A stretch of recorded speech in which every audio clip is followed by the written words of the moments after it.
So thank you everybody for coming today. We have Stijn, who is the co-founder and CEO at Alder Therapeutics, a biotechnology company harnessing iPSCs as cell therapies. Stijn has a wealth of experience in science and in healthcare as a whole, from his PhD in cell and tumor biology, having spent time in the pharmaceutical sector looking at regulatory affairs and business development. And today we have Stijn sharing more his career journey with us and discussing his work today with Alder and their approach to regenerative medicine. And we'll keep things brief with a few general questions for Stijn, so you can ask your questions as usual. And yeah, thank you so much, Stijn, for joining us. And please take it away. Absolutely. Thank you very much for the introduction and welcome everybody. Very nice to see people joining. I just want to start with saying a few words about myself, my career, where I started, how I ended up at Alder, and then explain a little bit of what we're doing at Alder, which is most relevant probably for you guys. So I'll just make it into presentation mode. A little bit about my background. So my education started in 1994. So I'm very much older than everybody probably on the call. Probably could be a parent of one or two of you. So 1994, 1999, I was at Utrecht University. I'm Dutch by birth. So I studied in the Netherlands and then got the opportunity, which was a fantastic opportunity, to join the Erasmus program, which is an exchange program in Europe. Where you're basically allowed to go on 6 to 9 months of exchange with any other European country, which I did, which was the last part of my biomedical sciences education. I ended up in Stockholm in Sweden just by pure chance. I was having a lunch somewhere and somebody said, "Oh, you're interested in doing some work abroad. Why don't you call this guy in Stockholm? He's looking for students." That's how I ended up in Sweden, pure coincidence. I knew Scandinavia a little bit, so I liked the idea immediately, but still it was a pure luck kind of thing. I was there for 6 months doing a project, and then they asked me if I actually wanted to stay and continue after my graduation to start a PhD at the same institute. Which I said yes to, especially because at the Karolinska Institute, actually the PhD students get paid quite a bit. So compared to the Netherlands, the PhD students make a little bit of money. So I could live. I could bring my then girlfriend also to join me, and we both learned Swedish, and we both started to live as Swedes, Dutch people in Sweden, which was a fantastic time. It's the time where I probably met a lot of the people that, in hindsight, now I'm actually still working with and still connecting with. So it was a very important time, at least in my education. After my PhD, I was first looking for a career in science. So I had a few postdoc opportunities. I had a child at that point, which was sick, and there was a lot of trouble. So I decided to look for a good lab in Sweden because that was just an easier way to do. I worked a little bit in yeast during my PhD, and I just looked for the best yeast lab I could find, which happened to be around the corner. So I could actually stay in Stockholm, which was a little bit easier. So I was at the Ludwig Institute for Cancer Research. I don't think it exists still. It was a privately funded research institute with units, I think, in six or seven different countries. A fantastic place, buzzing, was on the Karolinska Institute campus. So it was sort of using all the core facilities, but still it was sort of a private institute with a little bit more money to go around, which made it a little bit easier to go for conferences, to travel, and to have sufficient money to do the experience we needed to do. After my stint there, I looked for grants. I got a grant from the EMBO Foundation, so also a European foundation, to actually go back to the Netherlands and work at the Dutch Cancer Institute. But there I quickly noticed that as much as I liked being a scientist and as much as I thought that science was the thing to do, because that's sort of what I was trained to do. I also noticed that people that were just a little bit older than I was at that point, maybe 2-3 years further in their career, they were just writing grant applications. And I felt that was, for me, not the thing I wanted to do. So I started looking around, got approached by GlaxoSmithKline at that point for a regulatory affairs job, which sounds extremely administrative and very boring, which it also is, but a fantastic way to start in the pharmaceutical industry.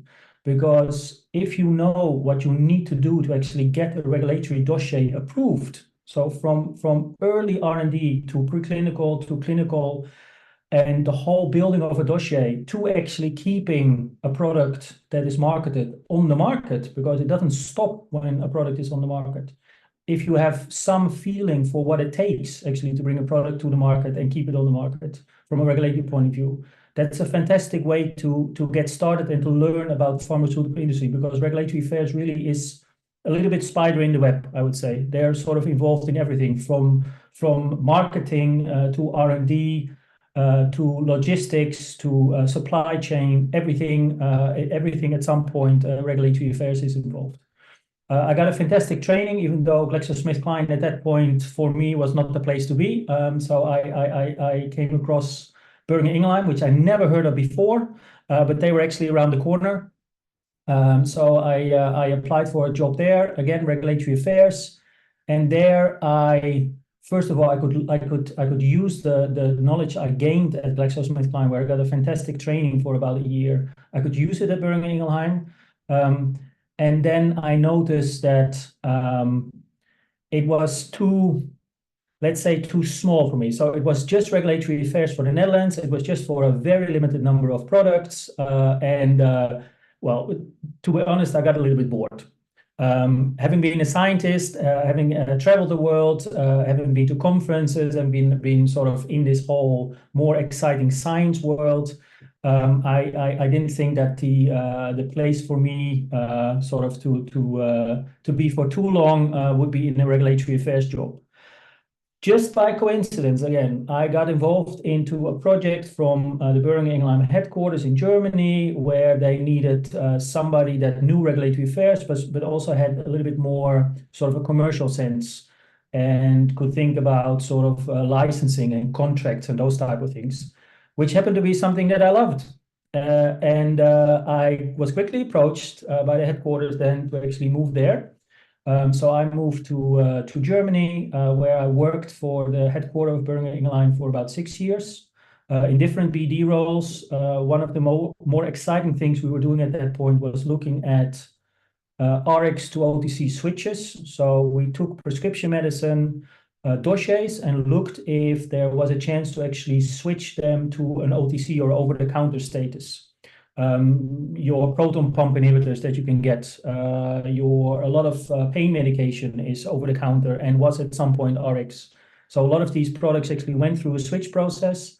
It's an extremely exciting journey. The regulatory requirements are very different across the world. So it was even in Europe, the requirements are very different. So per country, there was a lot of discussion, a lot of traveling. And it was a very exciting time in my career until now. The unit I worked for was acquired by Sanofi, a French company. And even though, according to the CEOs of both Boehringer and Sanofi, these companies would be a magic fit, French and German organization didn't necessarily, in this case, mix so well. So I stayed on. I became the head of BD and licensing for their nutritional health, but I quickly noticed that this was also not the place for me to be. So if I will come to some thoughts about what I found important in that career, but this was also a crucial point for me. I looked for some other jobs. I got approached on LinkedIn by a headhunter who had a job for me at Perrigo Europe. Perrigo, big American generics company, but also just recently or just prior to me joining, bought a big European consumer healthcare player. And I did a lot of their corporate development work. So looking at other licenses that we could acquire or other companies that we could acquire. And also sell off parts of the Perrigo the Perrigo products that were no longer needed or no longer strategic fit. Also a very nice job, Belgium. So again, another culture, but I really liked it there. Then 2022 happened. I got approached by a friend of mine who I met during my PhD, who I was in contact with for the last 25 years, basically. And we met at several occasions during my PhD. We drank a lot of beer together. We had a lot of fun together. We went to many parties together. We traveled together, but sort of lost track of each other, even though we had sort of partly regular contact. He approached me because he founded a company about 10 years back, a company that sells reagents for cell therapy companies. And the reagents that he was selling are laminins, which are extracellular matrix proteins on which stem cells like to grow. So you can coat sort of cell culture flask with these proteins, and then you can do cell culture of stem cells very well. And he was the CEO of that company. The shareholders didn't want him to be CEO anymore, and he started looking at sort of other jobs within that same company to do. He did some business development work and found that there was a patent group that the company was part owner of, that they were trying to license out. Well, with my business development experience, of course, I could help him. We both took a look, and then we found that there was another part owner of that set of patents, which was Duke NUS, so Duke Medical School in Singapore. Then it happened to be that Duke NUS had another cell therapy patent group for a retinitis program, which I'll discuss a little bit in the next few slides. That they're also trying to license out. So we both took a look at these programs and thought, why would we help them license these out? We can actually build a company around this ourselves. So that's how Alder came about. We founded Alder in 2022. We are a two-man show, so we're really, really small. And the way we run it is virtual. So my friend sits in Stockholm. I sit and work in the Netherlands. We regularly travel, we regularly meet, but since we've known each other on and off for more than 25 years, it's a very easy way of working together. Sort of, it's not like two complete strangers starting a company. We know our good sides, we know our bad sides, and it's just a very smooth operations therefore. And we decided to do it this way. Probably prior to Corona, we would never done this like this. We probably would have try to sit together in some office, but actually the way we've set it up so far seems to work. And we work with a lot of consultants, we work with experts around the world, and by keeping our own sort of team extremely small, we can be very agile. We're lean and mean, we say, and a lot of the investors also seem to like it. So that's sort of my experience. If I can take away a couple of things here, travel. Don't stay in one place. Try different cultures, even though you might think that the Netherlands and Germany and Belgium and Sweden are all sort of Western European. Then they are, but they are very, very different. And maybe I'm preaching to the choir, I don't know, but it's a very different thing to work in Germany or to work in Sweden. It's a very different thing to work in Belgium or in the Netherlands, even though the company or the countries are very close. And don't, and that's where the Sanofi thing was important for me. I mean, that was just an organization that I didn't like. And I thought, okay, I can stay on and just see if I can change myself to fit the type of organization that Sanofi is. Or I can just, say, no, I choose for myself and what I like and look for something else.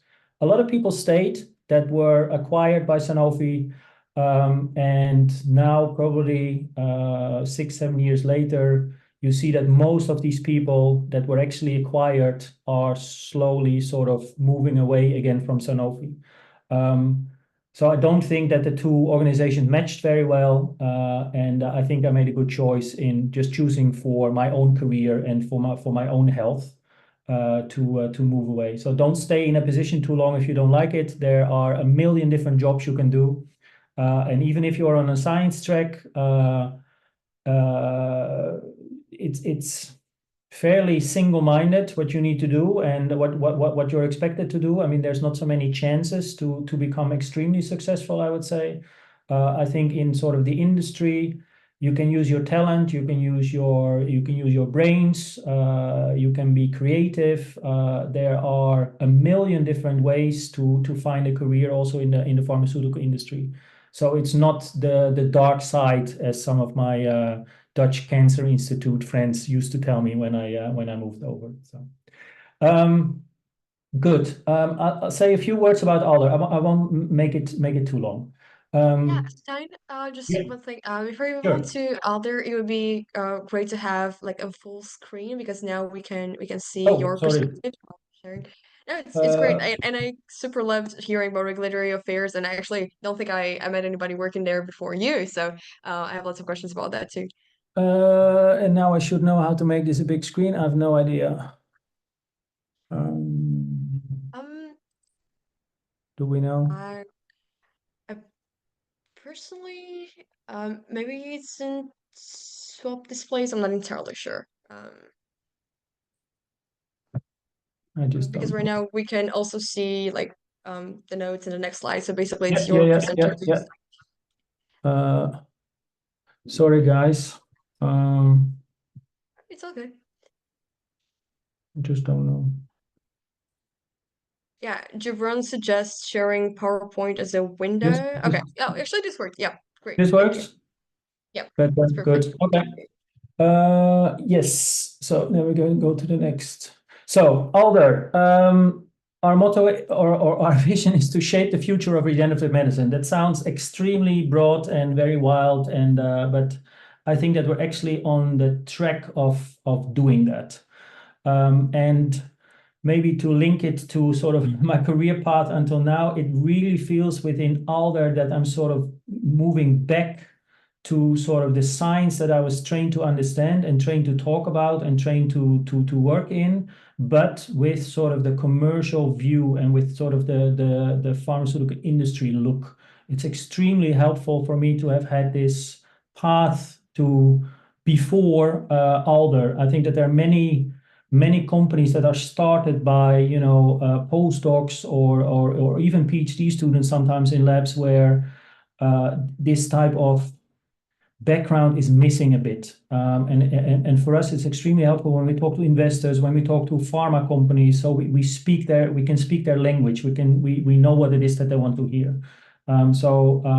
Whenever whenever you're pursuing a science career or you're pursuing sort of more commercial career, I think the mix when you have a chance to mix it up. I think that's a golden opportunity and a great thing for any future employer to benefit from. So shaping the future of regenerative medicine. We have a pipeline of two different products. One, Aldo 1, Aldo 2. Aldo 1 is for retinitis pigmentosa, which I'll talk about in a little bit more detail. Our second program is for heart failure. And both are sort of in the preclinical proof of concept stage. So we're still far away from sort of the first clinical proof, but this is what we're currently raising money for. Our heart program is a little bit less advanced than the retinitis program, and the retinitis program has a little bit more a clear path to the clinic, which is why we use that currently as our lead program. So few words about retinitis. For those of you who don't know, it's an inherited retinal disease, and it's characterized by a progressive loss of photoreceptors in the retina. So the retina consists of cones and rods, and these photoreceptors convey sort of light signals into neural signals and then into vision. These photoreceptors are progressively lost in patients with retinitis. There are around 1.5 million people worldwide with this disease, and it's characterized by basically three main symptoms. One is night blindness. That's very often one of the first symptoms that people notice. Then there's loss of visual acuity, so just your reading ability, for instance. And then also progressive loss of field of vision or tunnel vision. And that's where it gets very scary because night blindness, you can somehow deal with, and that's something that starts already in early adolescence, but it's something you can deal with by just improving the light quality in your room or not being in too many dimly lit places. Visual acuity, you can also sort of cover still, but tunnel vision and really losing complete vision, because it's a disease that can also cause blindness in the end, then of course it becomes very tricky. What we're trying to do is that we're trying to stop disease progression, improve visual acuity, and also improve visual function. So to allow people to, for instance, navigate through their homes again, or be able to even see their iPhone or see a photo of their grandkids or whatever it is. But we're also very much looking at sort of this quality of life improvement with this type of therapy. Maybe important or interesting to note is that there's one approved therapy on the market, but it's only for 2% of the total patient population. It's a gene therapy for one single mutation. And we believe that with the type of cell therapy that we are developing, you can actually treat people in a sort of mutation agnostic way. So independent of whatever your genetical background is, whatever your disease background is, you could be treated. So we do that in a very, very simple way. It looks very simple. It's not really simple, but we try to visualize it as a simple process. We take a stem cell, we expand the stem cells. So we have a flask full of expanded stem cells, and then we differentiate these stem cells into retinal progenitor cells. So not full photoreceptor cells yet, but sort of one stage before they are actually a full photoreceptor. These retinal progenitors can be frozen, so we can make a bank, and these cells can then be transported to whoever and wherever in the world they're needed, and then they are administered by subretinal administration, so subretinal injection, which sounds horrible because they really go with a needle through your eye all the way to the back. And that's where these cells are then placed in the subretinal space. There they mature, so these progenitor cells mature into photoreceptors, and then restore at least part of the retina in these patients. And we believe that with one batch, we would be able to treat more than 1,000 patients. And this is exactly where we are trying to take a different route than other people, especially in cell therapies. It's been extremely difficult with high variability, difficult to scale, costs are enormous, and that's what we're trying to solve with Alder. This looks like a complicated slide. I'll just walk you through it. So the process that we use to make these cells, which is where the real secret sauce is that we don't grow cells all the way from a pluripotent stem cell to a mature cell, but we stop at the progenitor stage. So we're actually relatively short in the process that we need. What others do is that they take progenitor cells and then they need to purify them. So they end up with a sort of a not very clean set of progenitor cells, and then they need some type of purification to get to a clean set of progenitor cells, which is not a problem if purification would not be another step that is very difficult to control and normally highly expensive, and you also lose a lot of cells. Others don't stop at the progenitor stage, but rather go all the way to mature cells, and more often than not also need purification steps. And just by keeping the process extremely short, we can save a lot of time, because time is money, literally, because any day that you need to spend in a clean room is extremely expensive. So this is work that is built on more than 10 years of experience at Duke and US, so in Singapore. We are currently working to bring this process to a CDMO that can actually scale this up. And so far we are able to make more than 1,000 doses per batch. We've tested, of course, the cells in many different animal models already. We tested them for safety, both the cells, because pluripotent stem cells, if you would just inject them without differentiation, they would, of course, cause gigantic tumors in patients. So we've tested them in nude mice. We've also tested the administration method, so this subretinal injection, and we know that is a safe method to use with in combination with our cells.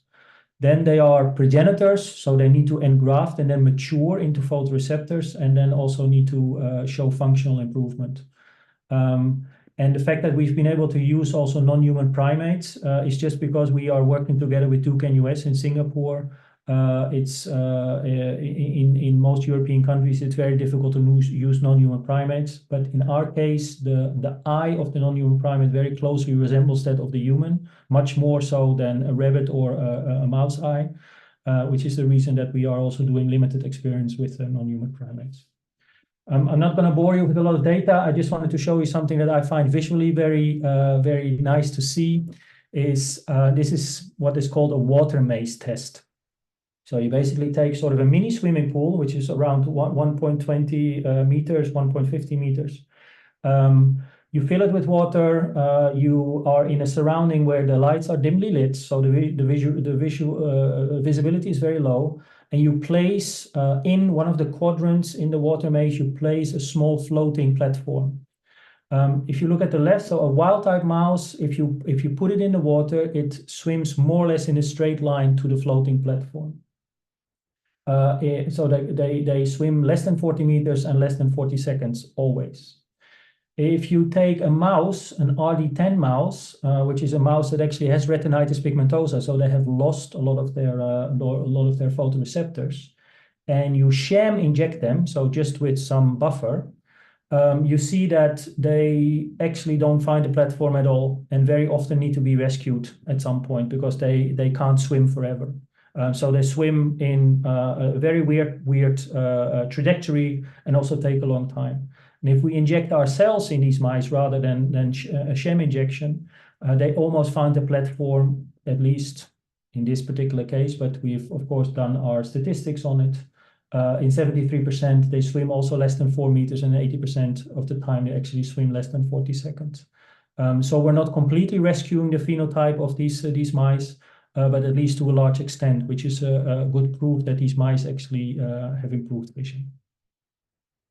I think I talked a little bit about this already. So the Alder team is a little bit peculiar. It's just Christian, our CEO, so that's the other founder, and myself. And then we work with all these different experts around the world. So we don't sit in one room, we don't sit in one building, but we still work with all of them. So we have our research and development team, that's Goon and Lin, who are actually also the main researchers that are working on the eye and on the heart.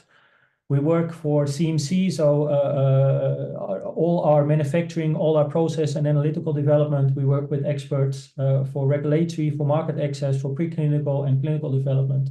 We also work with experts around the world that we've just approached and asked and said, hey guys, this is a program that we're running, we believe in it, and we think this is going to be the next thing in cell therapy. Do you want to be part of it? And it's very easy to find people that are interested in working with us. So where are we? I mean, now it's 2024. We're looking at going into the clinic in 2027, 2028. And to get there, we need to work further on the manufacturing, on preclinical studies, regulatory, clinical strategy, etc. So it will take still a lot of time to actually get to sort of a clinical stage product, but we believe that with the experts that we're working with, we can actually make this happen. And we're currently raising around 22 million to actually get there. But then we are telling our potential investors that there are also inflection points that they can just say, okay, we want you to go until this inflection point or the next inflection point or the next one. So we're not assuming that we'll just get 22 million euros on our bank account, but it's just what we have budgeted as the total amount that we need to actually take the retinitis program all the way to a first clinical study. So that's Alder, that's where we are, so we're trying to shape the future of regenerative medicine. We have this other program in the pipeline, equally exciting. I don't want to bore you with that one now, but that's for the heart, where we're also making nice progress. Thank you so much, Stijn. Really Yes. appreciate it.